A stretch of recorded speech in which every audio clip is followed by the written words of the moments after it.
গতকাল সারা রাত আমাদের বাড়ি ঘিরে রাখে পুলিশ। সকাল হওয়ার আগেই দরজা খোলার চেষ্টা করে, তারপরে সারা বাড়ি চিরুনি তল্লাশি করে আমাকে যখন না পায় তখন প্রত্যেকটা রাস্তা অলি গলি পুলিশে ছয়লাপ হয়ে যায়।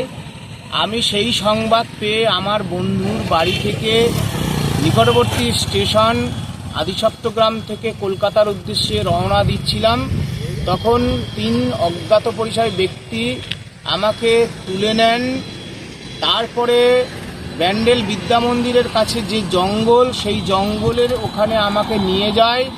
তারপরে আমি জানতে পারি বিভিন্ন প্রশাসনের পক্ষ থেকে ফোন আসে, তারা আমাকে আবার গাড়ি করে মগরার যে ব্রিজ, সেই ব্রিজের উপরে দাঁড়িয়ে থাকা মগরা পুলিশের যে পুলিশ ভ্যান, সেই ভ্যানে আমাকে তুলে দেন।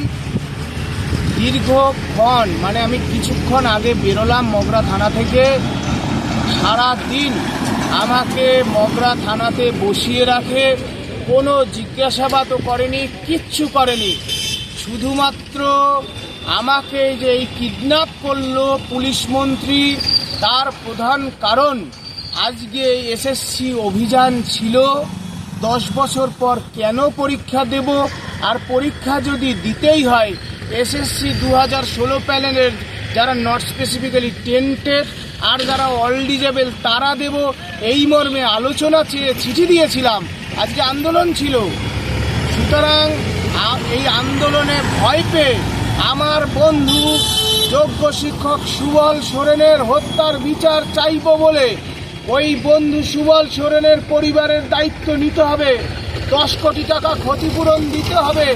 এই সব আন্দোলনে ভয় পেয়ে রাজ্য সরকার, রাজ্যের স্বয়ং মুখ্যমন্ত্রী, পুলিশ মন্ত্রী এহেন ঘৃণ্য নিন্দাজনক একটা কাজ করলো। রাজ্যের যোগ্য শিক্ষকের চাকরি খাওয়ার পরে তাকে হাইজ্যাক করতে হলো পুলিশ মন্ত্রীকে, যিনি আন্দোলনের দোহাই দেন, তিনি আন্দোলন ভাঙার জন্য এরকম ঘৃণ্য প্রচেষ্টা করছেন। আমি পুলিশ মন্ত্রীকে ধিক্কার জানাই।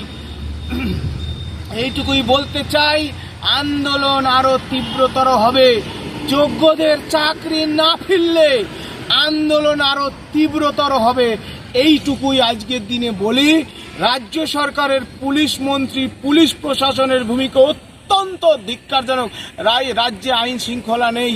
যদিও যে থানায় আমি ছিলাম, যেটুকু সময় ছিলাম, আমার সাথে তারা ভালো ব্যবহার করেছেন, কিন্তু গোটা যে প্রক্রিয়া, আন্দোলনকে ভেঙে দেওয়ার জন্য যে ব্লুপ্রিন্ট তৈরি হয়েছিল রাজ্য সরকারের, কারণ তারা লড়াইয়ে আমাদের সাথে পারছে না, সেই ভয় থেকেই আমাকে হাইজ্যাক করে নেওয়ার যে রাষ্ট্রীয় মদতে, অর্থাৎ পশ্চিমবঙ্গ সরকারের মদতে এহেন ভিন্ন চেষ্টার নিন্দা জানাই, ধিক্কার জানাই পুলিশ মন্ত্রীকে।